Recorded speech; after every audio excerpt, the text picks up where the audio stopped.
Daharane para sepuh nggih ngaten iki. Nyuwun sewu. Daharane para iki daharane para sepuh niki.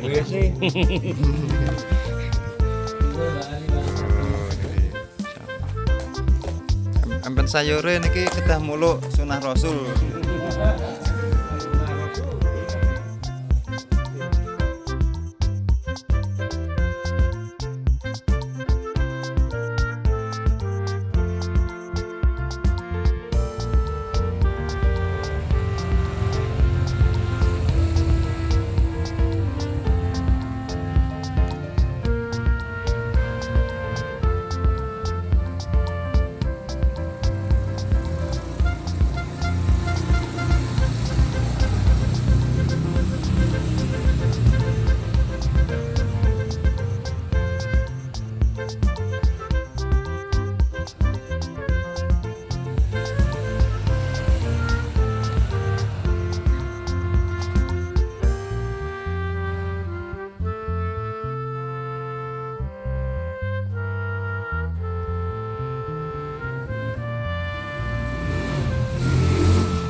Diganjel to, parkire ngeri to, miring to.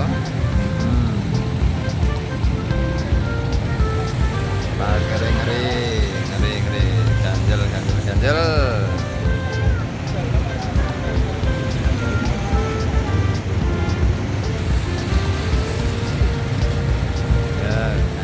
Ya, ganjel.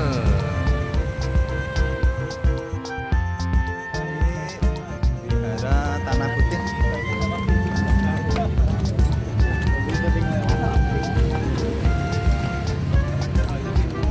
Barongsai.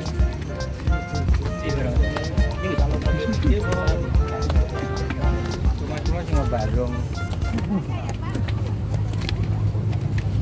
Pak kasih masih selang nganjuk.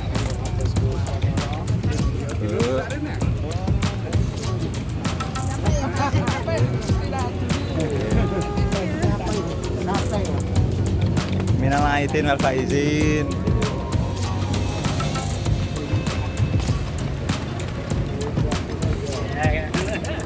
Ya, Mas Terus. Mantap.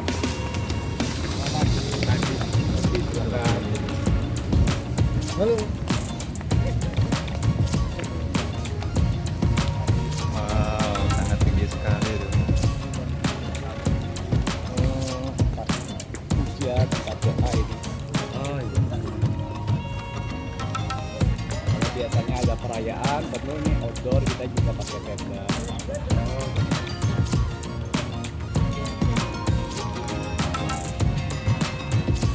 Di bawah parkiran gitu, kalau tadi mobil kecil bisa langsung turun. Lewat pintu samping lebih enteng. Lewat bus agak sulit. Iya. Ini satu kabupaten Semarang cuma satu. Kabupaten Kota Semarang. Kota. Oh. Iya.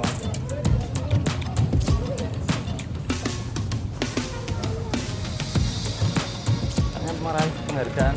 Oh iya, Juara moderasi. baru Senin kemarin perlombaan dari Litbang Kementerian Agama di Tanah Putih ini juara 1 nasional sama ibadah moderasi yang dipercaya Panggilannya Bante. Kalau Bante. panggilannya kita panggilnya Bante, yang artinya guru kayak kiai ya. Kita panggilnya Bante.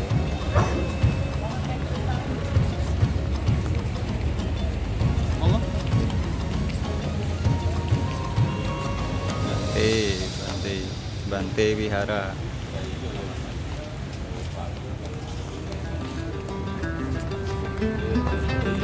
Namanya dilepas ya. Suci tiap Jumatnya di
kan.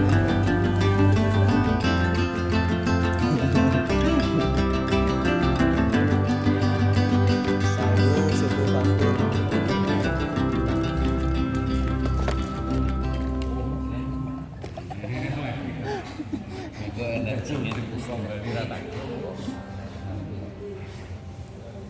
Subhanallah. Moderasi keragaman Indonesia.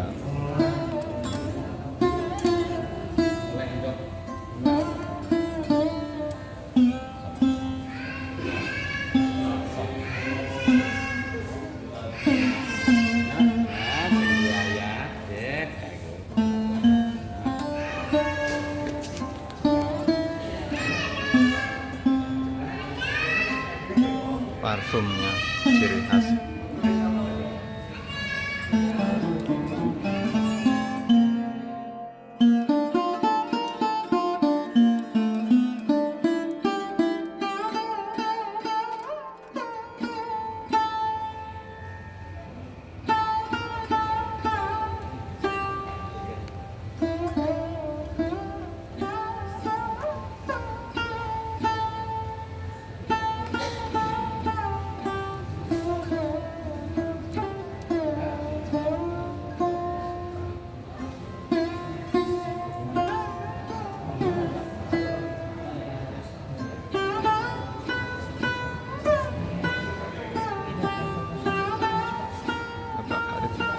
Kasih bebas Islam.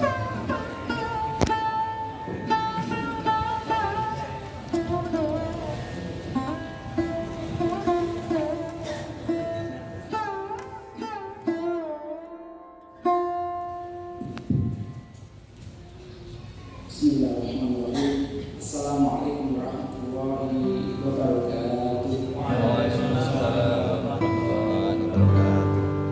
Namo Buddhaya. Alhamdulillah. Yang sangat saya hormati Yang Mulia Ibu Sangga Bante Jaya Seno, Mas Ketua Patria Pusat, Mas Michael, juga Bapak Kiai Sarip yang sangat saya hormati, kemudian Pak Pembimas dari Pembimas Islam dari Nganjuk yang sangat saya hormati, kemudian Bapak Ibu dari para kiai ustaz, ya, para ustazah yang rawuh sekalian, semuanya yang sangat saya hormati dan sangat saya banggakan. Pertama-tama kami memohonkan maaf pada Yang Mulia Ibu Pratamano sebagai Kepala Wihara di sini tidak bisa membersamai Bapak Ibu sekalian karena ada tugas lain yang saat ini tidak bisa ditinggalkan. Untuk itu mewakilkan beliau Bante Jaya Seno dan kami serta Mas Michael.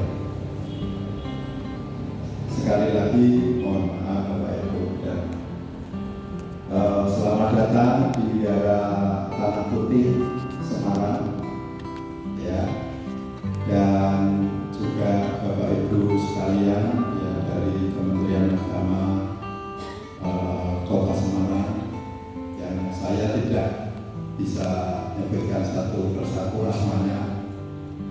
Yang dari Nganjuk yang saya tahu hanya Ibu Soraya tadi katanya. Ibu Soraya ya. Ya, segera Ibu. Ya itu yang saya kenal baru itu. Lah tadi kenalan. Karena tadi kenalan maka saya kenal. Ya. Karena tak kenal maka kita tak sayang. Ya. Jadi sekali lagi kami mengucapkan selamat datang dan terima kasih yang sebesar-besarnya Bapak Ibu sekalian sampun kersa rawuh di Dhammasala Wihara Tanah Putih. Ya, Wihara Tanah Putih ini Mas bisa ditampilkan Mas?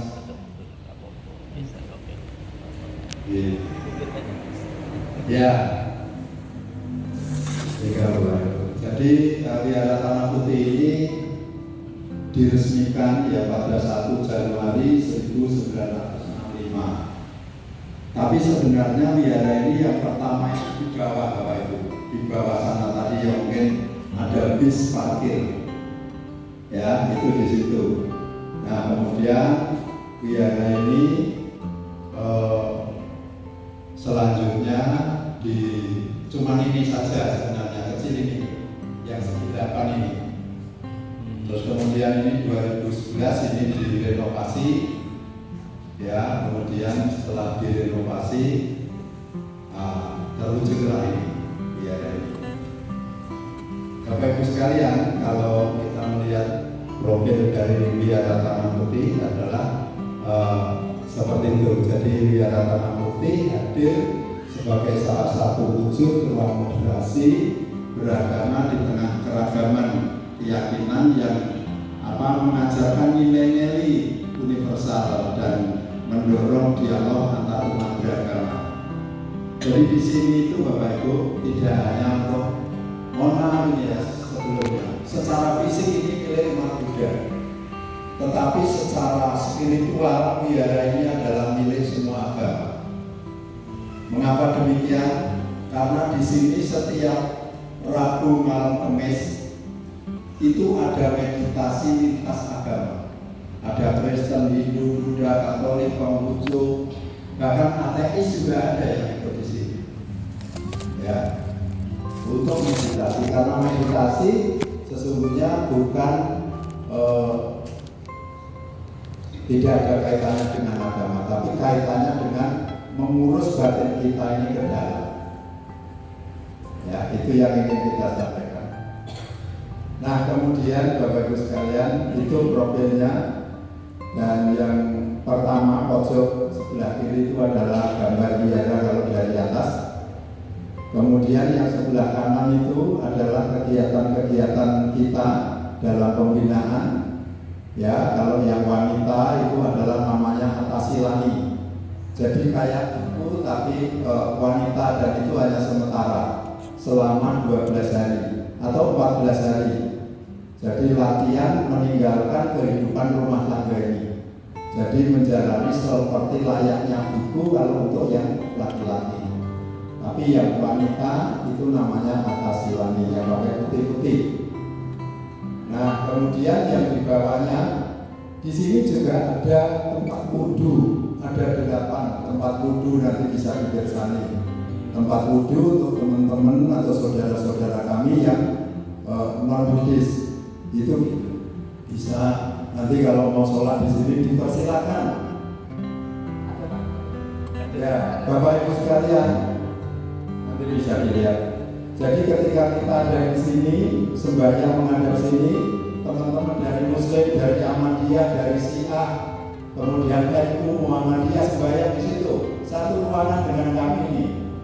Nah itu foto itu kalau di-share ke Pak Gubernur itu sudah ditampilkan setiap Pak Gubernur ada pertemuan di mana-mana, beliau menampilkan foto itu. Loh, sekarang ada kayak gini, iya Pak Gubernur. Jadi itu sudah di mana-mana, setiap ada pertemuan ditampilkan. Nanti ada di bawah yang selain di sini, di tempat lain, mungkin di belakang atau di bawah.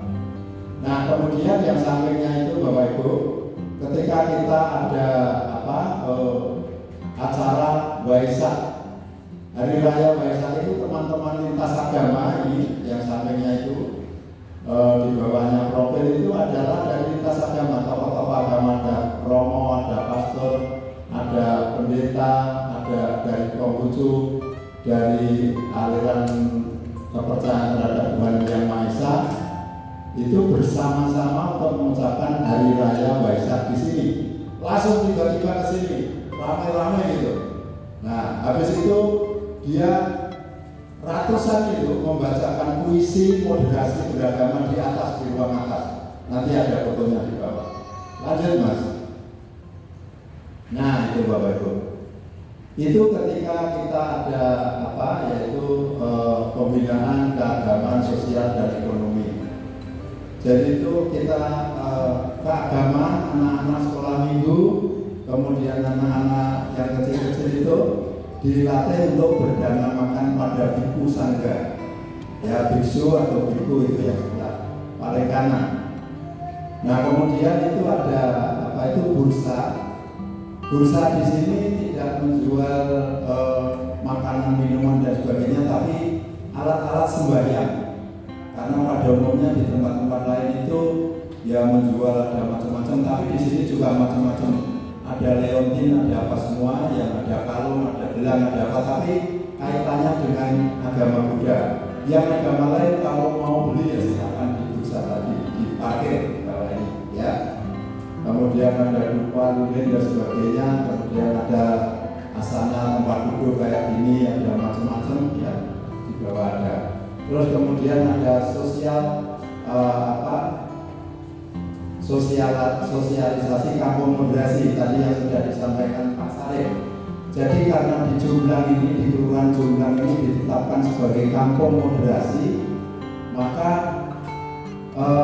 acaranya itu juga di sini, di atas, tapi tidak di sini, tapi di ruang atas ini Bapak, di Geraha Dhamma di atas, di aula, maksud saya di aula itu yang pojok itu. Kemudian di bawahnya ada FGD, yaitu penguatan toleransi intern umat Buddha. Kalau itu di sini, jadi ini juga ada sekolah di sini, jadi teman-teman lintas agama semua ada di sini. Jadi walaupun kita penguatan intern umat Buddha, tetapi umat agama lain kita undang supaya tahu ajaran agama Buddha itu seperti apa. Dan itu tidak hanya dari semua agama ada di situ. Walaupun acara kita. Lanjut Mas. Nah itu Bapak Ibu, tradisi dan budaya lokal itu juga kita kembangkan. Yang tadi saya sampaikan ada parade puisi moderasi beragama. Itu ratusan orang dan itu pas Waisak di sini. Ya Bapak Ibu. Terus kemudian ada pentas seni tradisional. Ya sini ada tari, ada apa, kalau mungkin di Jawa Timur ada ludruk, ada apa. Kita di sini ya tari gambiong, tari apa itu yang tari-tari tradisional kita kembangkan di sini. Ada sekolah minggu dan kemudian ada anak-anak yang remaja kita kembangkan. Kemudian selanjutnya adalah penampilan kesenian Tionghoa. Apa itu namanya itu? Kayak apa ini? Khusus ya, lupa namanya itu yang ada itu cuma di Pekalongan di Indonesia ini. Nah itu kita undang sini untuk tampil di sini ya gitu.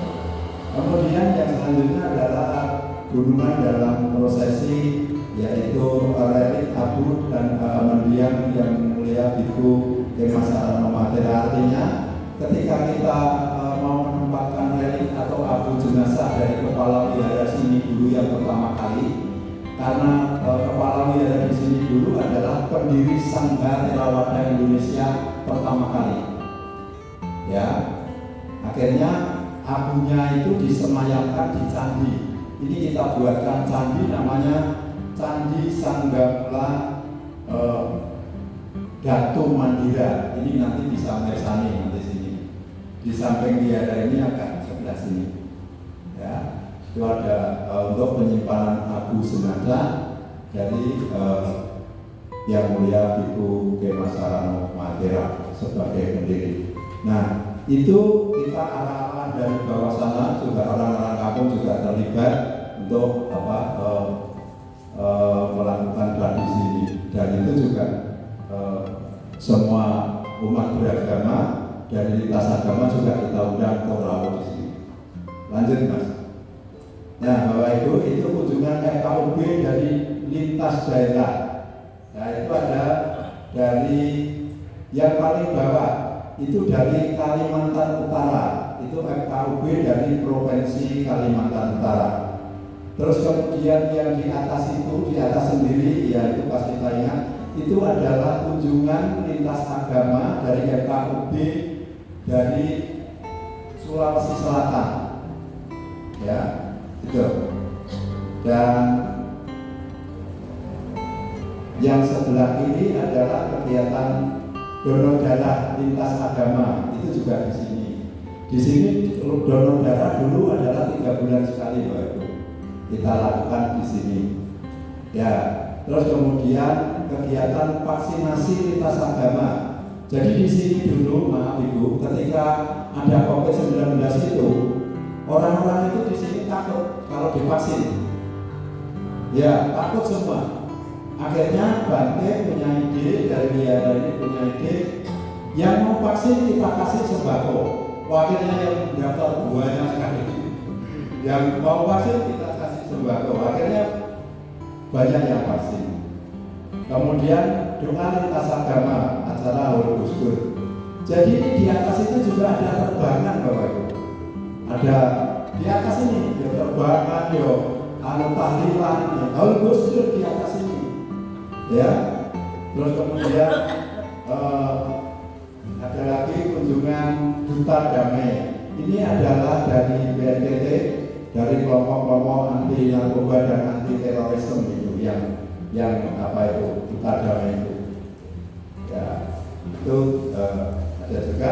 Terus itu yang di bawah ini pondok damai. Pondok damai itu adalah anak-anak remaja dari lintas agama.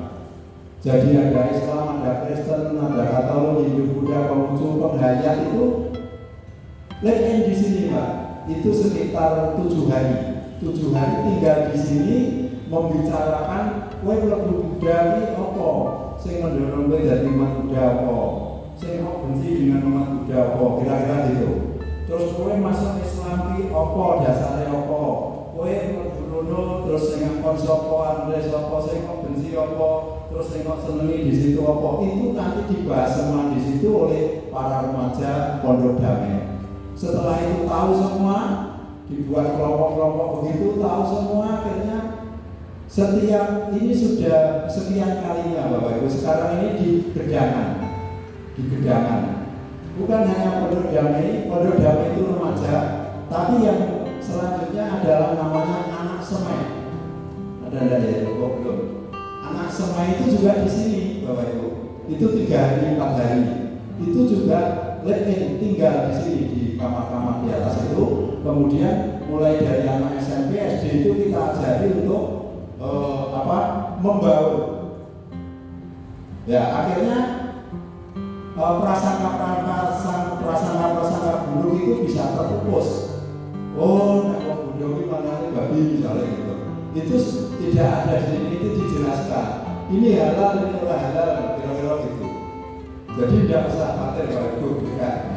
Ini minuman, ini halal, ini tidak halal, ini di sini dijelaskan semua. Jadi sini tidak ada yang tertutupi, semua dijelaskan. Ya, itulah mengapa. Terus kalau itu yang apa ya tengah itu ya? Oh, itu kunjungan juga, ya masih kunjungan terkait dengan ini dari FKB. Dari FKB ini banyak sekali ya sini, tapi kita tidak tampilkan banyak. Monggo Mas lanjutkan. Nah, Bapak Ibu, itu kegiatan ulang tahun ini. Nah, itu ada kegiatan itu kita ada di sana di ujung itu. Ya, pemberian bantuan korban banjir, ya di Pati, kemudian korban-korban yang pokoknya kita ini di sini itu gerak cepat semua. Kalau misalnya ada banjir, kemudian ada tanah longsor, kemudian ada kalau kemarin itu rob, itu kita segera, walaupun malam hari dikabari kita cepat. Gitu. Ya. Kemudian ini adalah pemberian sembako kepada orang-orang yang termasuk ojol, ya, ojek online saat COVID itu, Bapak Ibu. Kemudian kita juga memberikan makan gratis di sini di pas COVID itu kepada ojol, kemudian kepada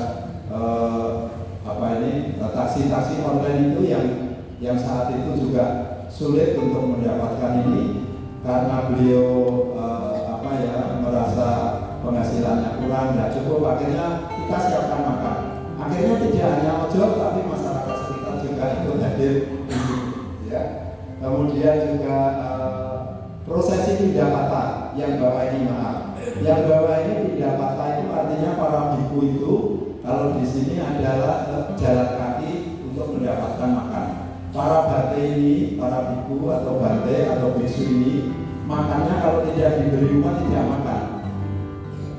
Diberi saja kalau kita beri begini, kemudian kita sentuh lagi tidak akan dimakan. Karena dianggap itu bukan miliknya. Jadi kalau kita memberi ini lepas, tangan kita menjauh, ini baru diambil. Tapi kalau kita memberi kemudian kita sentuh lagi, kita harus memberikan ulang. Kalau tidak diberikan ulang, para bante tidak akan makan. Ya, jadi misalnya 2 hari tidak dikasih makan, ya tidak makan. Tidak bilang, jajak aku, tidak begitu. Atau gawe no indomie, tidak begitu. Ya sudah tidak makan 2 hari tidak makan, 3 hari ya tidak makan. Maka para bante jalan, namanya Mindapata. Nah Bapak Ibu, yang pakai selendang kuning itu sebenarnya orang-orang Katolik. Orang-orang Katolik yang datang ke sini kemudian melakukan misa di sini di atas. Misa itu apa? Kalau penjenengan ya sholat gitu. Tapi dia misanya di sini di atas ini, apa boleh? Kalau romonya bilang apa boleh kita melakukan misa di sini Bante? Oh silakan, silakan di atas. Di sini juga boleh. Nah itu teman-teman dari Katolik. Kemudian memberikan sembako yaitu pada waktu kelihatan. Terus itu pemberian sembako yaitu ada itu para atasilani tadi itu. Terus makan gratis ya. Tapi Bapak Ibu, kalau kita berbicara ini, kita lakukan sudah sejak lama. Jadi tahun-tahun 90-an itu kita sudah melakukan itu. Tidak hanya zaman sekarang ada moderasi, tidak. Bahkan para bante itu datang ke kampung-kampung ini untuk memberikan sesuatu ya. Misalnya kita misalnya puasa, pas puasa itu, ternyata masih ada orang yang banyak melakukan kebajikan, orang-orang yang banyak berbuat baik puasa. Para bante itu memberikan buka puasa di kampung-kampung. Karena bante takut, nanti tidak saya mungkin memudahkan orang. Akhirnya ngomong sama Pak RT, Pak RW, apa boleh kita berikan buka puasa misalnya itu. Nah lama-lama karena dia sudah kenal, akhirnya dipanggil ke sini. Di sini mau tidak kira-kira buka puasa bersama di biaya? Mau, karena mau, ya sudah kita panggil Ustaz. Ada Pak Yai Ustadzah, ada Pak Gus Nuril, ada Pak Yai Taslim untuk memberikan tausiah. Kenapa bukan kita? Ya nanti dianggap kita memudahkan orang, kan gitu. Untuk memutus prasangka itu sehingga kita melakukan hal-hal itu. Kemudian kalau dulu tahun-tahun ya 60-an, 70-an ya sampai 90-an itu kita kalau Waisak itu Bapak Ibu, kita namanya tumpengan itu kayak syukuran itulah. Itu memanggil kelas agama, tapi tidak heboh sekarang. Dulu ya paling 5, 6, 7 orang tokoh agama itu kita undang di sini untuk mengadakan syukuran di belakang ini. Tapi dulu belum seperti ini, masih gede, namanya masih gede-gede itu di belakang. Jadi jauh sebelum itu kita sudah melakukan itu dengan almarhum Romo Emin Basuki, dengan Romo Sugiono masih hidup, itu sebagai saksi saya sendiri ikut melakukan itu dengan Bante yang sebelumnya dia itu Bante almarhum Bante di masalah Matera. Jadi jauh sebelum itu sudah ada hal-hal yang kita lakukan seperti itu. Nah, mungkin masih lanjut Mas. Oh ya, kegiatan lintas agama di Wihara Tanah Putih. Nah itu yang meditasi lintas agama, Bapak bisa misalnya itu, Pak Ibu itu. Ya, kemudian itu ada buka puasa lintas agama. Itu di bawah ini. Nah itu Pak Yai Taslim itu memberikan tausiah. Ya itu Ketua FKB Provinsi Jawa Tengah itu 2 kali. Ya di sini. Kemudian Pak Gus Nuril itu yang dari Pondok Soko Tunggal sini, Pak Yai Musada itu kita panggil untuk memberikan tausiah di sini. Ya. Terus kemudian apa itu tempat ibadah digunakan untuk ibadah agama lain itu ada fotonya itu ada dari NU, ada dari Muhammadiyah, ada dari Syiah pada ada itu. Ya, ada ya? Oh, Ahmadiyah, ya itu ada itu. Tapi itu di belakang ini, tempatnya di belakang ini, mimpinya ini tidak ada sekian ada kita kirim lagu, saya juga sembahyang ke sini, terus kemudian bapak-bapak itu di situ, ini kok enggak tampil, tapi sudah ada yang mewakili. Kemudian perayaan hari raya Trisuci Waisak itu yang saya sampaikan tadi itu yang pada mengucapkan selamat hari raya. Kemudian buka puasa untuk warga sekitar itu di atas juga. Dulu di pelataran ini Bapak Ibu, di pelataran ini sampai di parkir bawah itu penuh itu. Kemudian sekarang karena kita sudah punya tempat di atas, di aula, di Geraha Sabah di atas. Kemudian buka puasa lintas agama itu sudah, meditasi lintas agama sudah.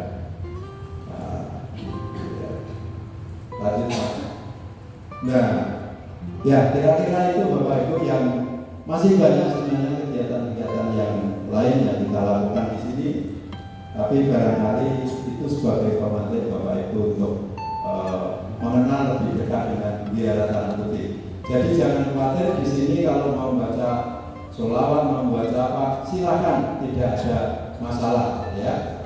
Saya sendiri orang Wihara, tapi saya sering mungkin tinggal saya lebih banyak di pondok-pondok atau di gereja-gereja, di pura, di mana-mana. Jadi jangan khawatir.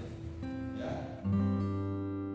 Salam berkat dalam Om Swastiastu, Witet Tolkien, Rahayu, Salam Waras, Salam Kebajikan, Sotihotu, Namo Buddhaya. Turun kelompok ini memang kebiasaan di Semarang itu lintas agama.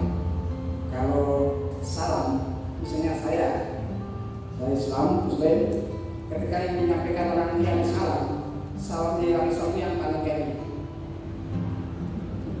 yang paling kiri. Tadi beliau juga terakhir kan salam yang Buddha, terakhir nama Buddha, tapi awalnya begitu biasa.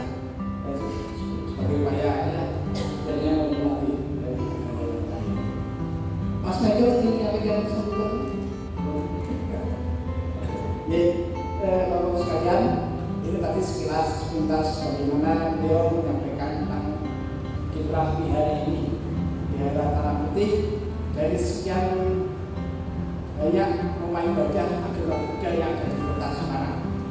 Jadi untuk agama Buddha, rumah ibadahnya bisa berbentuk wihara, bisa berbentuk konten. Kalian tinggal juga Pak Buddha ya? Lahir juga. Ada Pak Buddha ya. Nah, konten pun di sini juga banyak konten dan kebanyakan kontennya itu konten Buddha. Konten Konghucu juga ada di sini di kota Semarang. Jadi ada kontennya dari ini di tempat ibadah Tridharma. Di dalam konten itu ada 3 persembahan. Persembahan untuk Buddha, untuk agama Tao, dan yang Konghucu. Adanya di Tali Kasih. Kalau di Sampokong nggak ada, yang untuk Konghucu nggak ada. Jadi Konghucu di kota Semarang belum punya rumah ibadah khusus, belum ada. Rumah ibadah namanya Litan itu belum ada. Sehingga ya teman-teman Konghucu sulit untuk bisa mendapatkan legitimasi rumah ibadahnya. Jadi kalau ada tamu dibanding mau nengok agama Konghucu rumah ibadahnya, kalau misalnya dijatuhkan ke konten Tali Kasih itu belum tentu bisa diterima. Oh enggak, jangan yang di sini. Beda dengan yang di Balikpapan. Saya kemarin di Balikpapan, Konghucu punya 4 konten yang sudah langsung terdefinisikan. Bapak Ibu sekalian, tadi beberapa yang disampaikan oleh Bapak Wanto dan sambutan dari Bapak Kasih Dimas Nganjuk. Ini perkenalkan, ini juga menyampaikan sedikit. Oke, siap. Perlu tangan kita jadi ngobrol aja. Ya, selamat pagi, salam sejahtera untuk kita semuanya. Saya tidak mengucapkan selamat 1 karena saya belum terbiasa. Nanti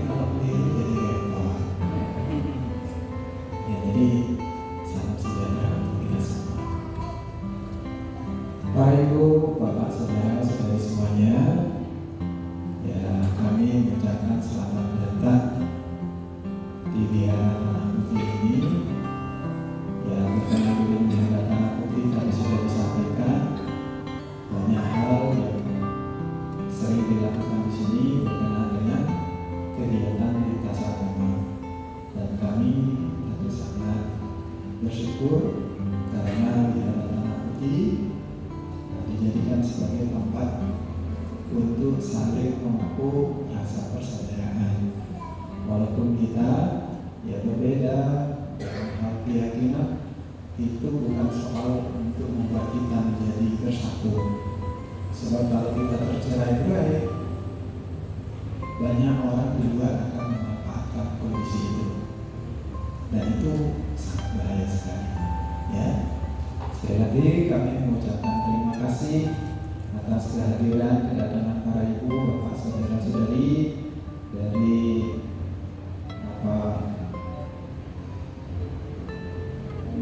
penyuluh dari Kabupaten Nganjuk yang dipimpin oleh Bapak Pembimas Agama Kabupaten Nganjuk. Ya.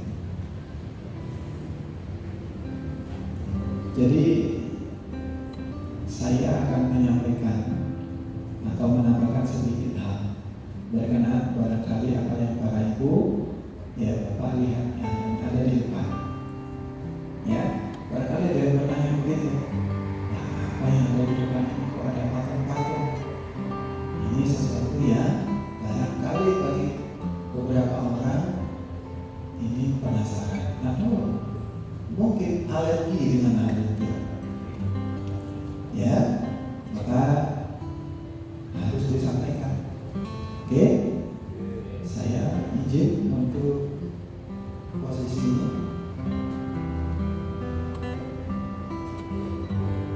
Ya, baik. Ini di depan ini para bapak ibu, ini adalah Rupang Buddha. Rupang Buddha ini adalah sebagai simbol dari kami sebagai umat Buddha, simbol Sang Buddha.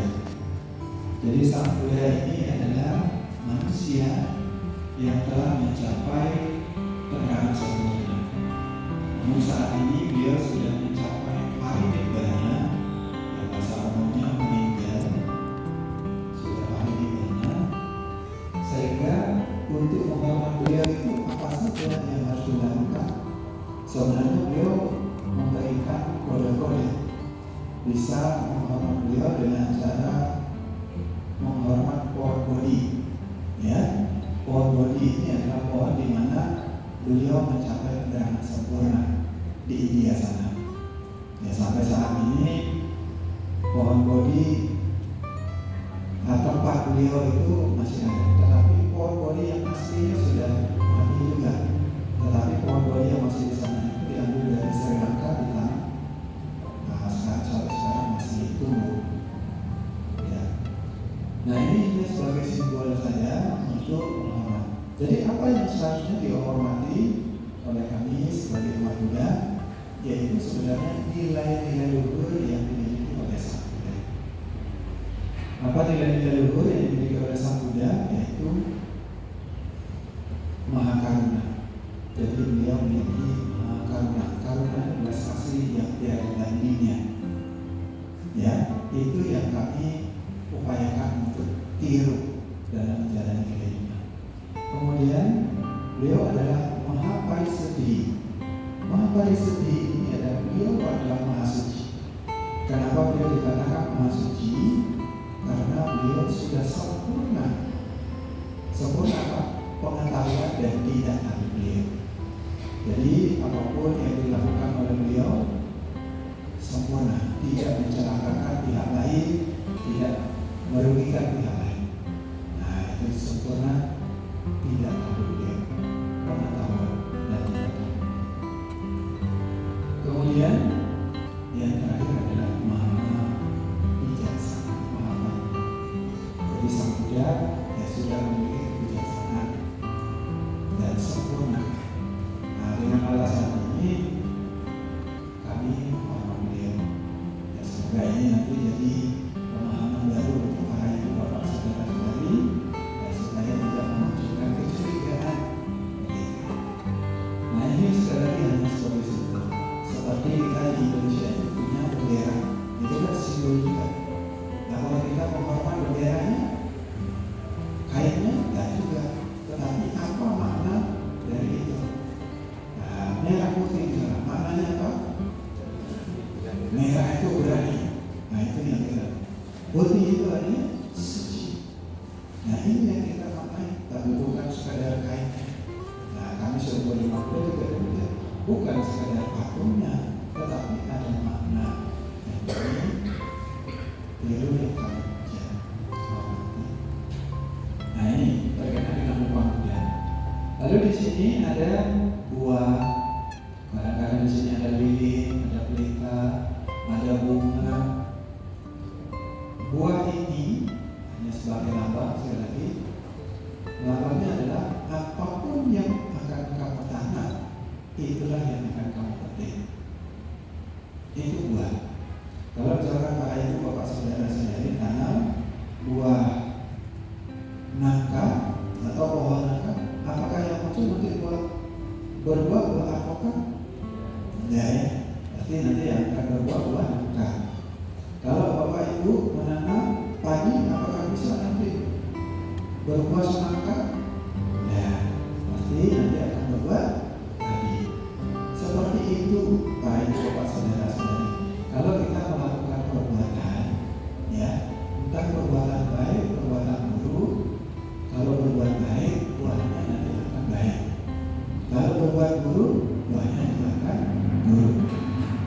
Nah, seperti itu. Nah, buah-buahnya apakah selalu manis atau ada kalanya tidak manis? Tidak semua buah itu manis ya. Tidak semua. Ya, tapi kebanyakan manis. Dan kalau manis berarti senang. Kalau buahnya tidak manis, tidak senang ya. Rasanya kacau sekali. Demikian juga dengan perbuatan kita ya.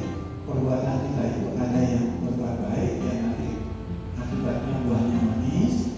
Ada juga yang berbuat tidak baik, berbuat buruk, yang nanti akibatnya tidak baik atau akibatnya jadi baik. Ya, nah ini sebagai contoh. Kemudian yang berikutnya ada bunga. Ini bunga plastik, jadi tetap warnanya begini ya. Tapi kalau bunga asli para ibu bapak saudara-saudari, dia akan tumbuh, ya, kemudian berkembang dan pada akhirnya lahir. Apa maknanya? Dari simbol atau lambang bunga itu mengatakan ketidakkekalan atau ketidaktetatan. Jadi ada perubahan di situ. Ya, ada perubahan. Demikian juga kita, para ibu bapak saudara-saudari. Sekarang ini kita dalam proses. Kita semuanya di sini lahir ya, lahir dari seorang ibu ya, setuju? Nah, oke, termasuk batin juga. Kalau batin tidak lahir kan repot nanti. Jadi kita semuanya lahir. Dari kecil kita berproses terus dulu, akhirnya nanti menjadi dewasa. Kalau dewasa itu tampilannya bagus ya. Wah, yang laki-laki terlihat ganteng, yang cewek-cewek terlihat cantik. Kemudian dulu nanti menjadi tua. Yang tadinya ganteng, yang tadinya cantik, jadi tidak ganteng, tidak cantik. Akhirnya jadi keriput. Akhirnya dapat julukan top. Apa itu top? Tua, ompong, dan peot. Ya kan? Dan itu semua akan mengalami. Jadi dari simbol ini mengingatkan kita bahwa kita ini pasti mengalami perubahan, sehingga ketika kita mengalaminya juga kita harus lihat sebagai sesuatu yang wajar. Kita tidak menolaknya. Dengan kita tidak menolak Tuhan, itu akan membuat batin kita jadi damai. Tapi kalau kita menolak Tuhan, siap-siap batinnya akan gelisah, tidak bisa berani. Contoh, mungkin sekarang ini rambutnya masih terlihat warna hitam, tapi cepat atau lambat nanti rambutnya akan berubah. Kalau tidak bisa terima perubahan rambutnya, pasti akan menderita. Nah inilah bukti perubahan itu nyata. Ya, nah itu berkaitan dengan bunga. Kemudian di sini ada lilin. Ya, lilin ini sebagai penerangan. Kalau kita berada di tempat gelap itu tentu perlu lilin. Nah ini merupakan seperti ya dhamma ajaran Sang Buddha. Kalau kita praktek ajaran Sang Buddha menjadi sebab batin kita menjadi tercerahkan.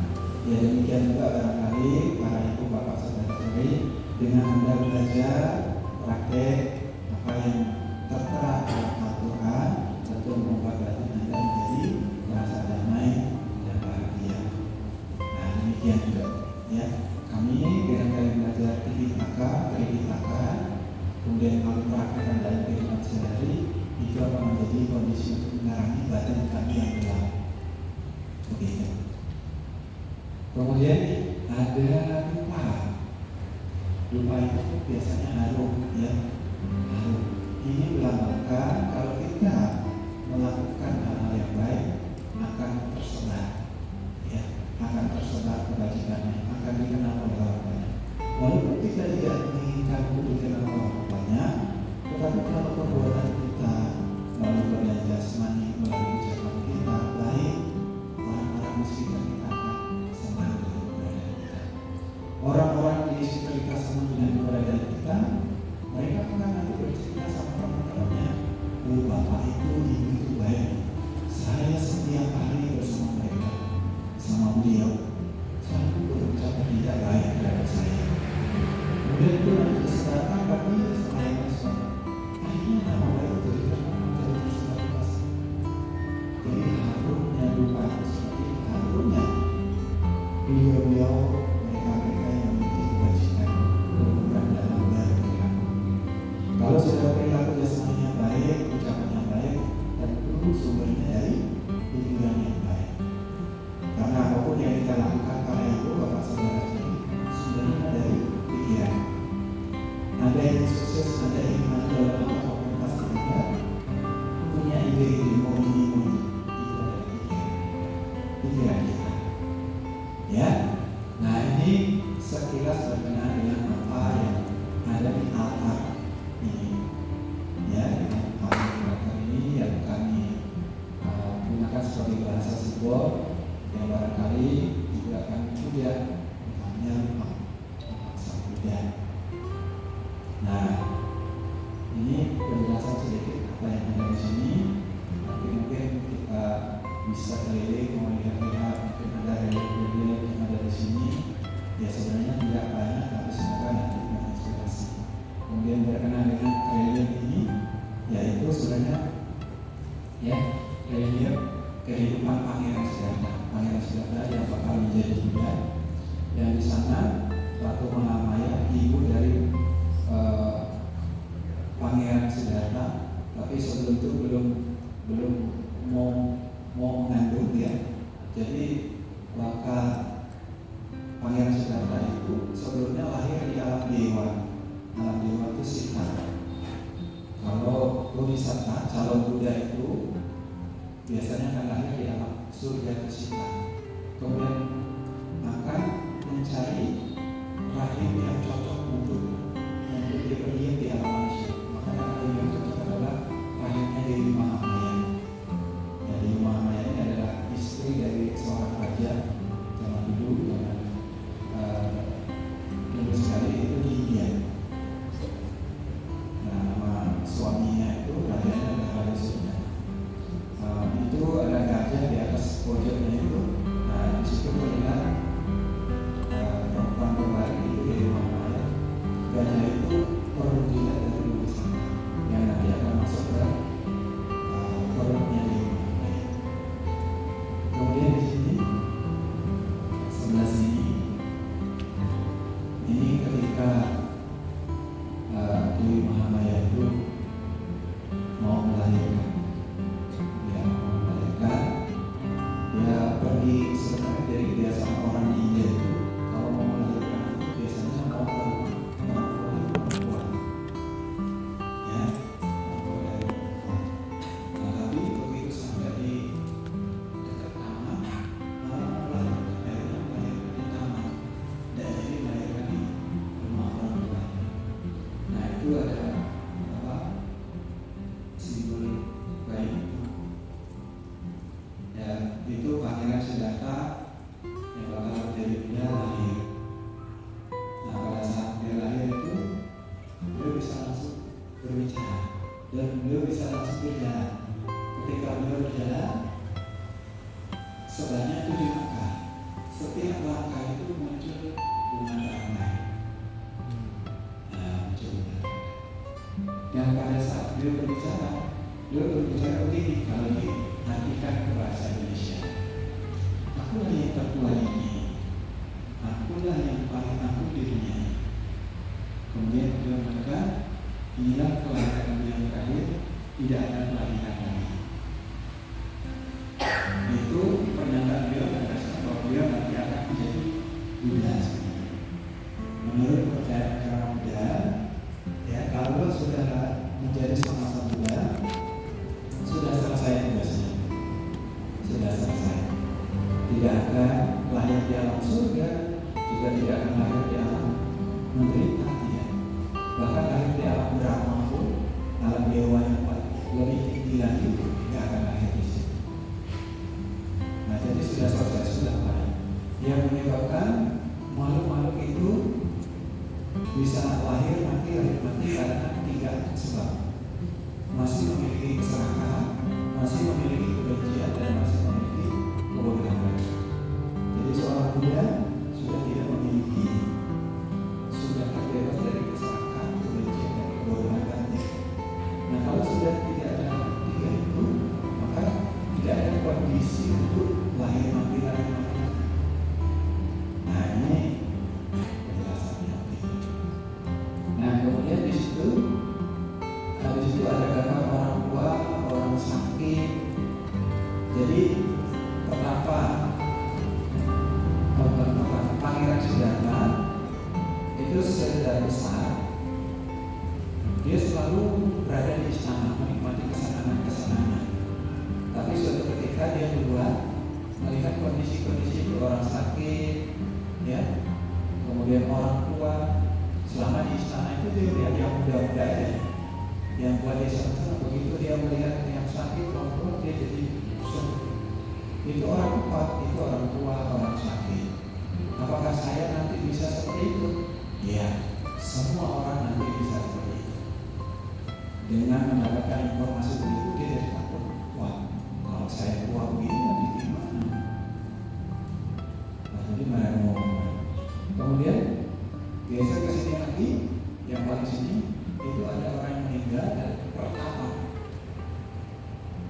Jadi dia melihat ini, apakah pertanyaan yang sama, apakah saya nanti mengalami seperti itu, menjadi mati? Iya, semua makhluk nanti pasti mati. Nah, jadi tambah takut lagi, ya, tambah takut lagi. Kemudian lihat pertapa. Pertapa itu apa? Itu pertapa. Pertapa itu apa?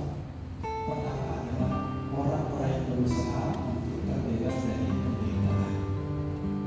Nah, karena mendapatkan kondisi itu, dia pun berkata, wah, kalau begitu, saya juga harus seperti itu, berusaha untuk supaya terbebas dari penderitaan.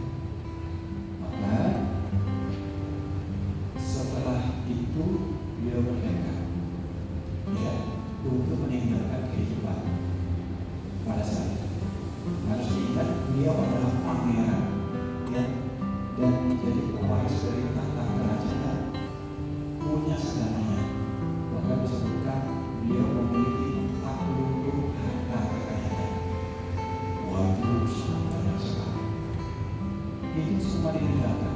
Dia hanya satu, ingin mencari obat supaya bebas dari usia tua, sakit, dan mati.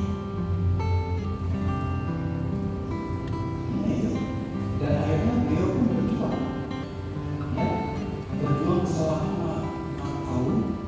Itu beliau menyiksa diri, ya, menyiksa diri, betapa menyiksa diri. Dan karena pertama dia pada saat itu berpandangan bahwa untuk menjaga pencerahan sempurna, terbebas dari penderitaan itu dengan menyiksa diri. Akhirnya dia juga menyiksa diri selama 6 tahun, bahkan hampir mati. Akhirnya dia sadar bahwa kalau dipaksakan pasti tidak akan berhasil, tapi kalau berjuang terus juga akan berhasil. Akhirnya beliau mengambil jalan tengah, ya, yang awalnya tidak makan sama sekali, tidak minum. Akhirnya beliau mulai minum, mulai makan supaya tubuh sehat.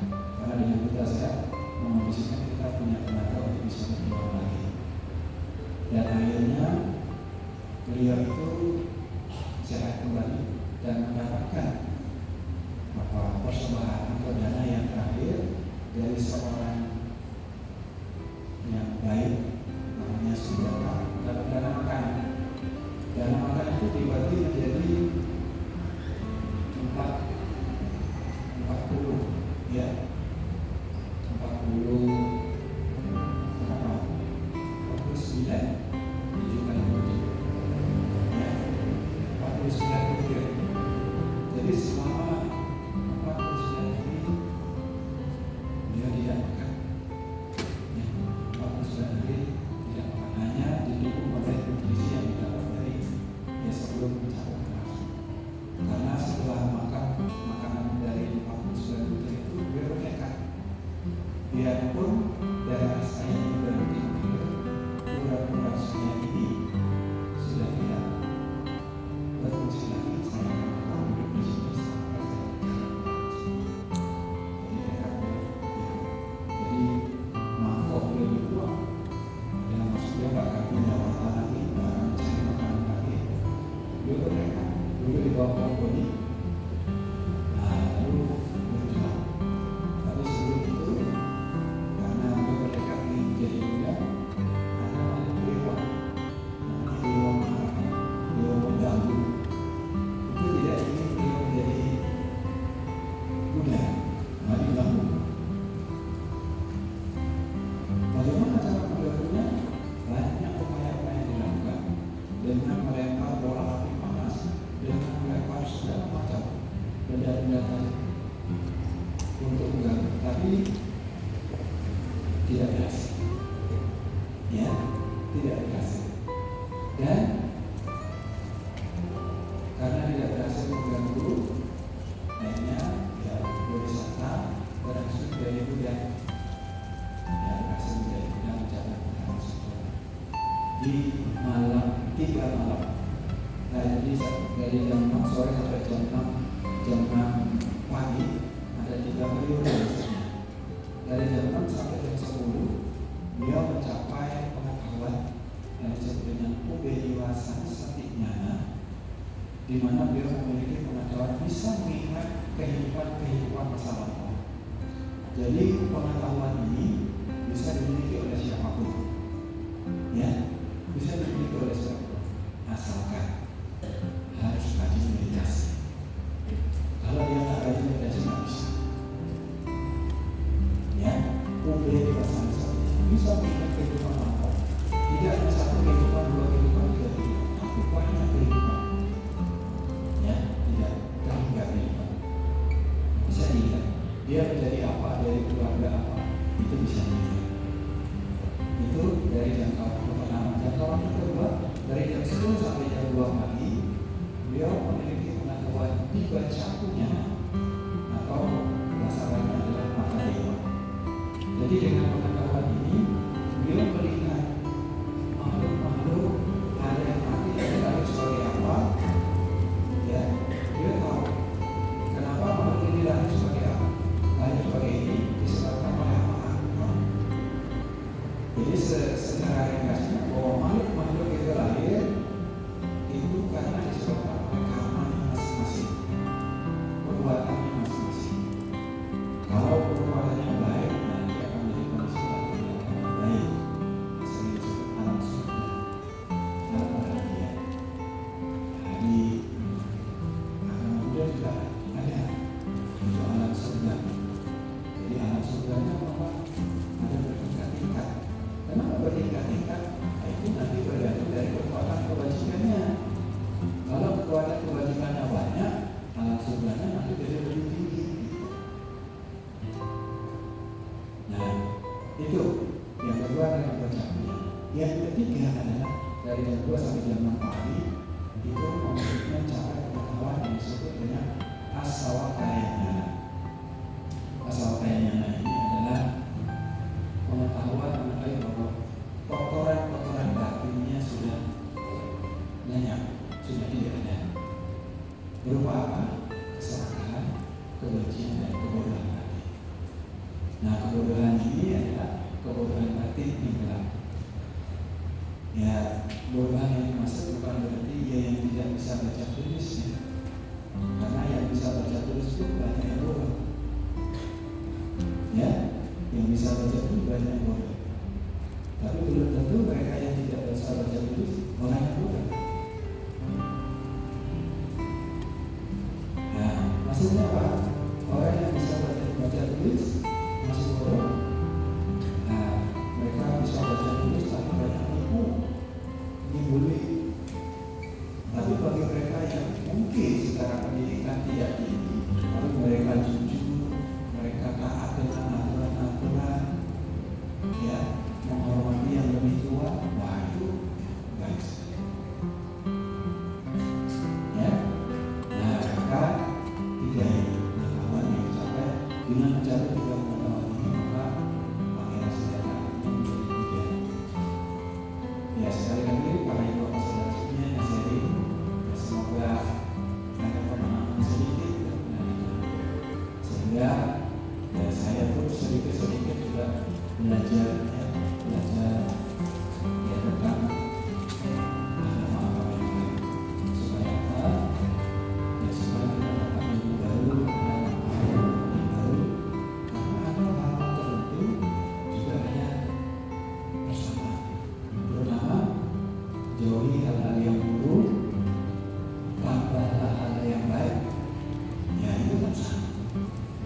Ya para guru mengajarkan seperti itu. Jauhkan diri dari hal yang buruk, tambahkan diri dalam hal yang baik. Dan harus ditambahkan satu lagi, kita berusaha untuk menyucikan batin kita, sucikan batin kita. Nah batin kita ini pada ibu bapak saudara jadi hanya bisa disucikan oleh diri kita sendiri. Anda yang punya pasangan, kalau Anda bergantung dengan pasangan Anda, batin Anda tidak bagus. Kenapa? Karena pasangan Anda juga punya batin yang mesti dibersihkan juga. Dan mereka juga punya tanggung jawab, punya kewajiban untuk membersihkan batin masing-masing. Tapi baik sekali jika Anda sudah berpasangan, saling dukung, ya, saling dukung untuk membersihkan batin secara bersama-sama. Nah, ini sering dari saya. Semoga bermanfaat, semoga kita maju dalam hal yang baik, sehingga kita selalu menghargai yang lain, kita selalu menghargai kehidupan. Kalau kita menghargai kehidupan, maka hal-hal yang baik akan selalu tumbuh dan berkembang oleh kita semuanya. Selamat pagi, salam sejahtera untuk kita semuanya. Jadi matur di sini boleh tepuk tangan. Boleh. Terima kasih dari kami sedikit pengetahuan wawasan tentang studi budaya bersama sejarah. Bapak Ibu sekalian, ini gabungan NKP ini ada PEC-nya ya? Ada ya? Ada P3K itu. Saya belum ya. Oke, ini nanti mohon ada yang mau tanya, monggo kami sebenarnya akan memberikan sampaikan paparan ya tentang bagaimana jalur Kota Semarang dalam menggunakan kerukunan umat beragama. Mas, ya. Ini langsung di terus mas satu mas. Nah, jadi inilah kondisi Kota Semarang, di mana kita ini multi etnik, multi kultur, multi religius. Kalau multi etnik itu digambarkan seperti gambarannya itu, patungnya itu namanya hewan warak. Hewan warak itu ya semacam kayak hewan imajiner, sesungguhnya Kota Semarang. Hewan imajiner itu ada kepalanya itu berbentuk naga, melambangkan apa? Melambangkan etnik Tionghoa. Kemudian badannya berbentuk kambing Jawa, nah, ya Jawa. Lehernya berbentuk unta. Nah, jadi perpaduan Arab, Cina, Jawa. Artinya bahwa di kota Semarang tidak ada etnik yang mendominasi. Dari dulu selalu sama kan itu. Makanya di Semarang itu seringnya aman-aman saja, tidak banyak konflik karena ya ada yang mendominasi. Foto-foto mereka dari dulu.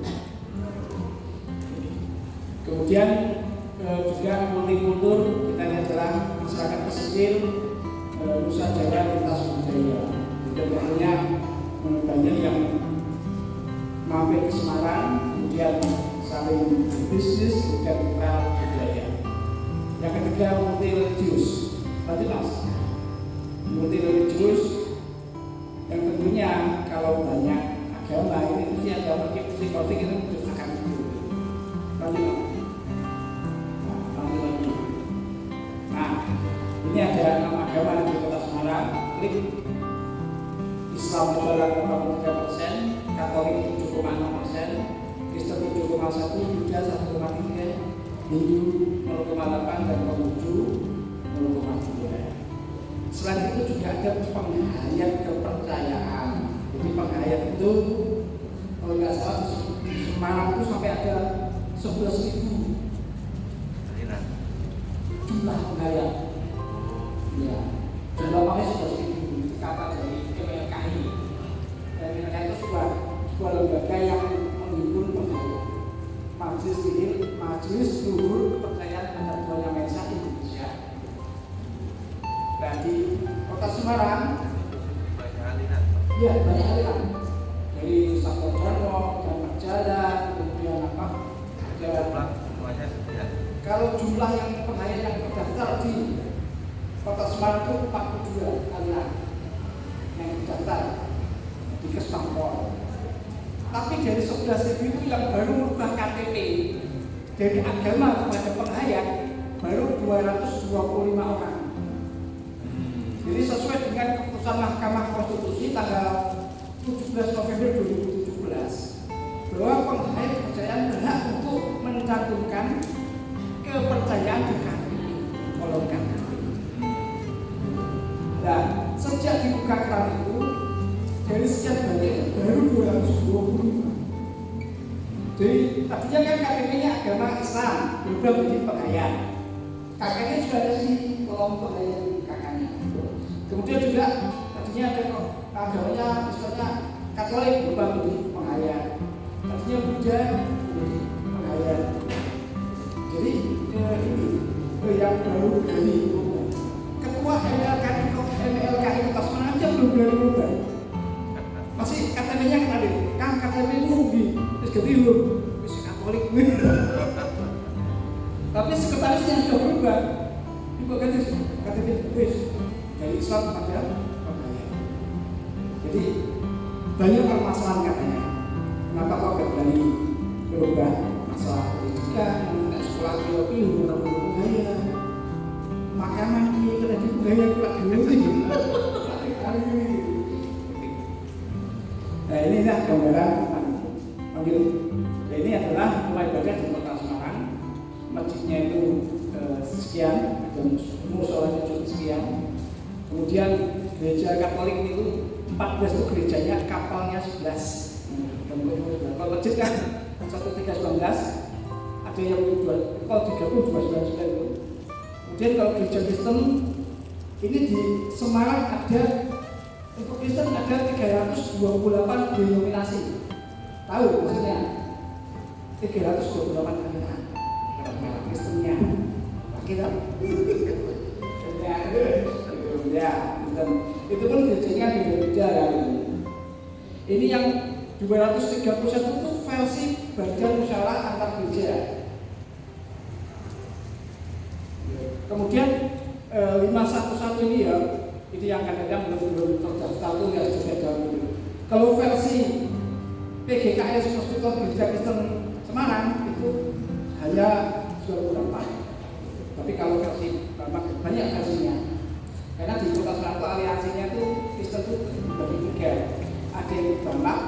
PKS, ada yang ikut DKI. Kalau DKI ciri-cirinya nggak pakai salib, tetapi api. Jadi gerejanya nggak ada salibnya, namanya api. Ya. Api obor. Alasannya karena salibnya sudah dipanggul oleh Yesus, jadi nggak perlu dikentaskan di gereja. Kemudian untuk Wihara Pagoda Kelenteng di Jogja ini 21 tahun sudah perlu direvisi hanya dari asal angka dan pulnya kelima ya, ini kelentengnya dari mana? Lanjut.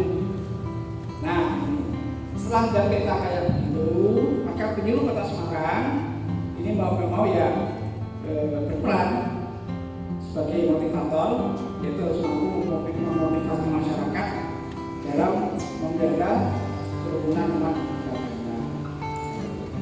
Kemudian sebagai inspirator, penyuluh harus mampu menciptakan gagasan baru agar masyarakat tercerahkan dengan pemahaman toleransi.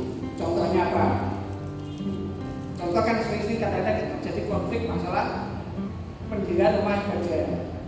Daerahnya itu daerah muslim, mayoritas muslim, misalnya 90% atau 99% muslim di desa itu. Kok kemudian akan didirikan gereja? Maka masyarakat bertanya, mungkin juga orang Kristen cuma orang loro kok ada gereja? Maka kemudian banyak yang menolak. Kita kan banyak nggak tahu kalau gereja itu alirannya sudah berapa? 328. Kalau dua orang aja itu belum tentu ibadah yang berjumpa, aliran kan beda misalnya. Nah, bisa jadi lalu dari tempat yang lain punya tempat bisa bangunnya begitu ya. Nah, kita sebagai penyuluh, sebagai umat Islam harus bisa memberikan pemahaman. Kan kebanyakan yang sewu, ketika didirikan gereja, kebanyakan kita kan khawatir warga masyarakat akan terkontaminasi, ya kan? Akan masuk ke agama Kristen. Wah, ini akan jadi kristenisasi. Kalau ini yang menyampaikan orang biasa, wajar. Tapi kalau dai, seorang dai, kalau bisa janganlah. Kenapa?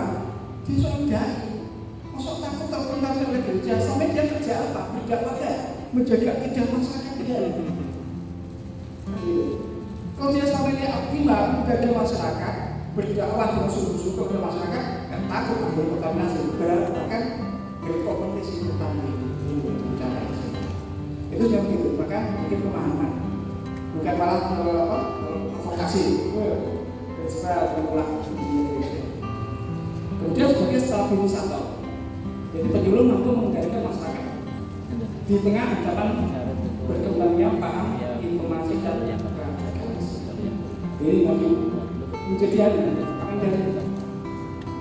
gerakan-gerakan kelompok-kelompok radikal harus bisa dikendalikan oleh penyuluh. Ini di Semarang berjalan seperti itu.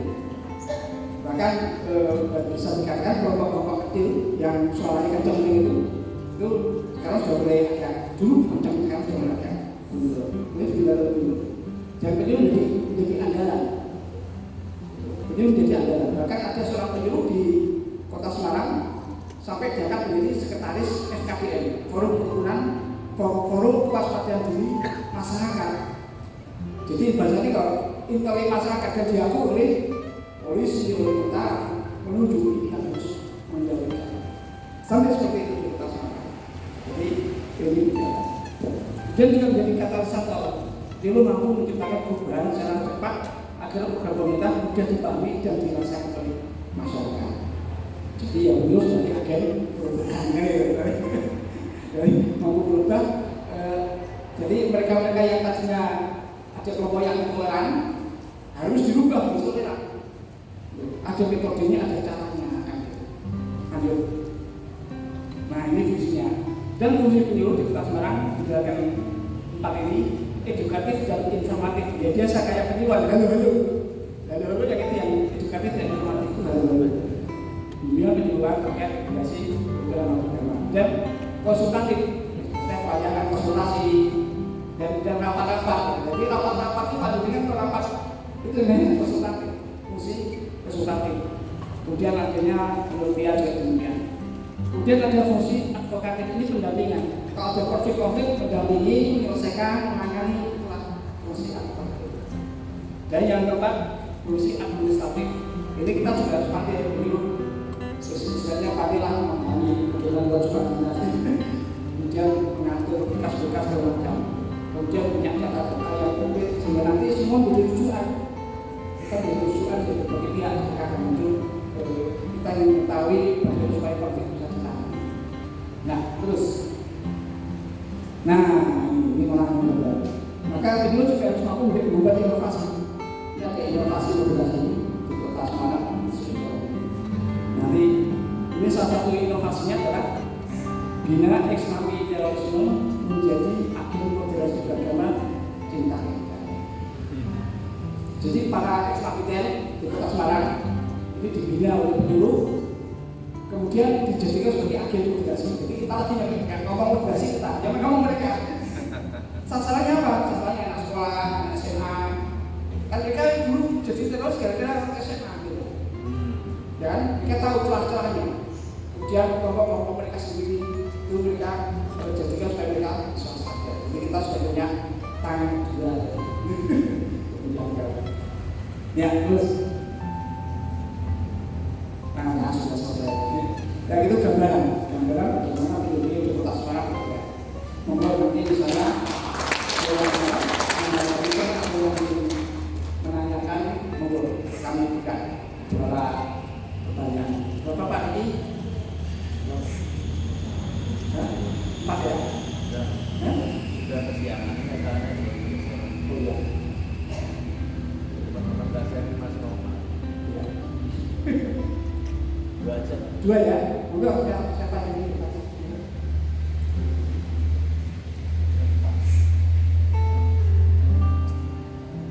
Capek ya, perjalanan capek ya. Gimana? Ya monggo deh. Satu lagi. Nah, satu juga Pak Guru untuk Perempuan 1, laki-laki 1. perempuan 1, laki-laki 1.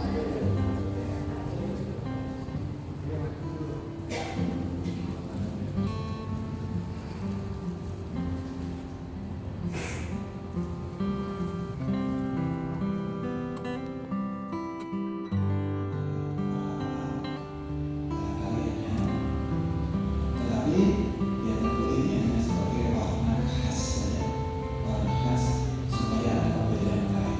Kalau misalnya ambil gabung Semarang, ambil putih-putih, nanti dikira sama dengan pakaian yang lain.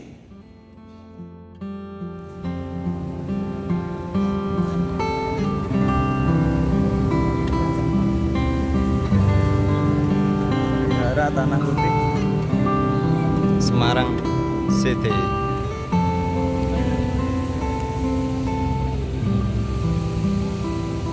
Kota Semarang.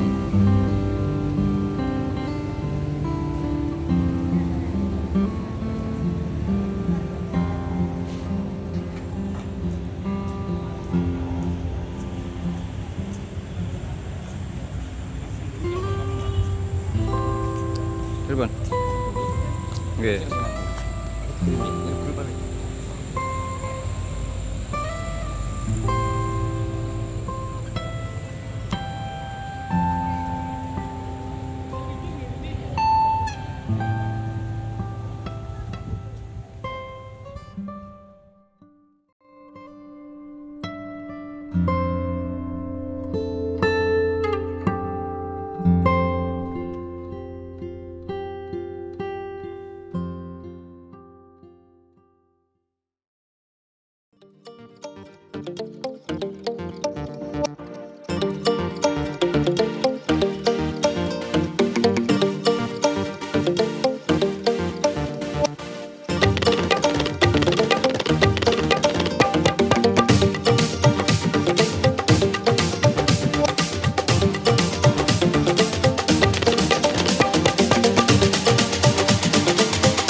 Masjid Agung Jawa Tengah, Semarang.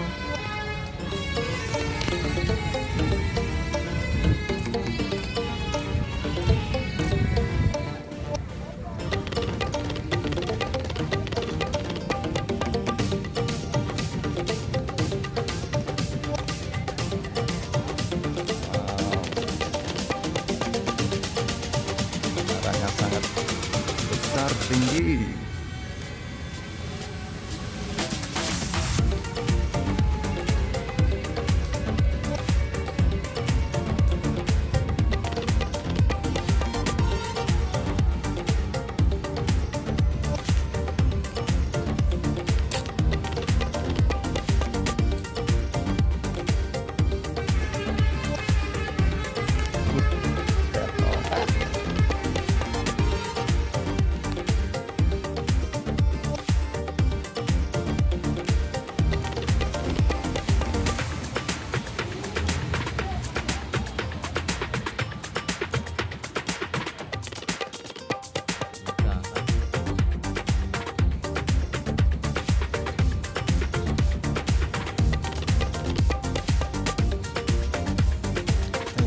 Prio.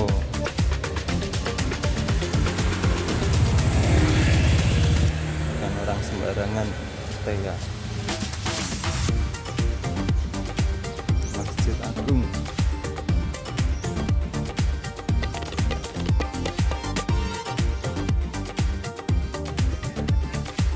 Oke, Kiki ya.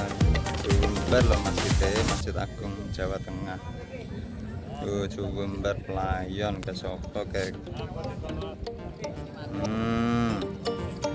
kita bocil lagi teman-teman ki. Wah ngop kuwi. Yuk ngantuk saya.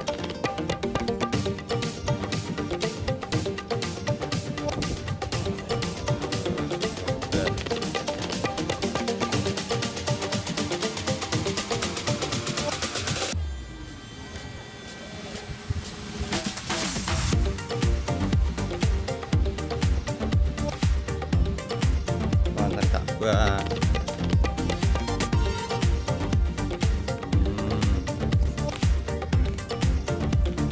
Labbaik Allahumma labbaik,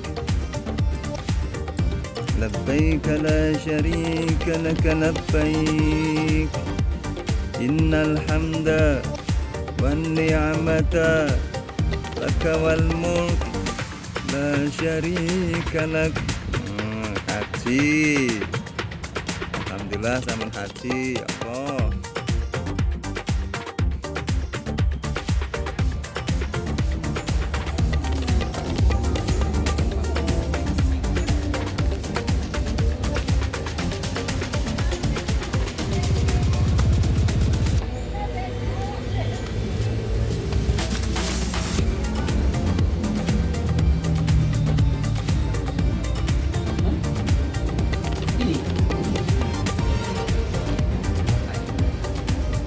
Sampokong.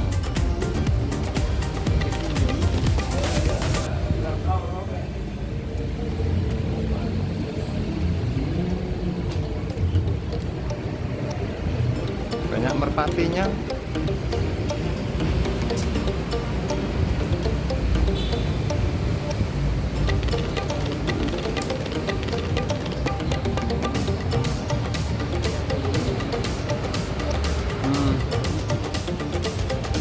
Restorannya Mbak. Apa aja sih?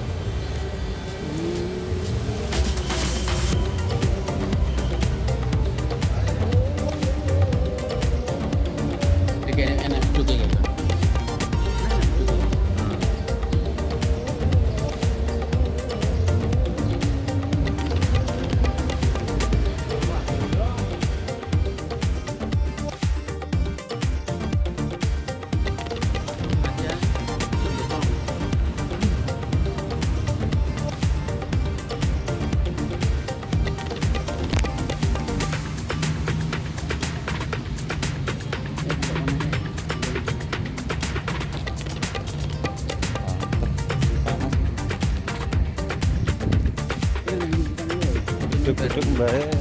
Ayo. Melaku. Ayo melaku aja. Oh. Lomang kayak mana? Templung gampang ya mbak. Templung gampang ya. Iya. Lalu berlebihan. Ditutup mbak. Ya. Sana loh budi. Nah.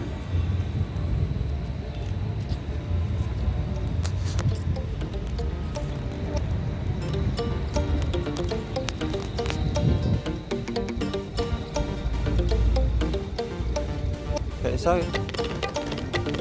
Gak iso. Dino.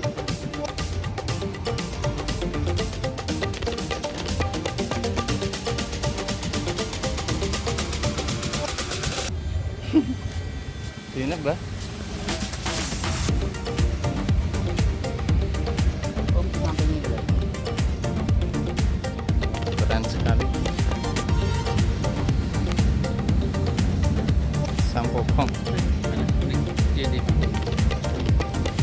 Sampai di pagar mubeng ya.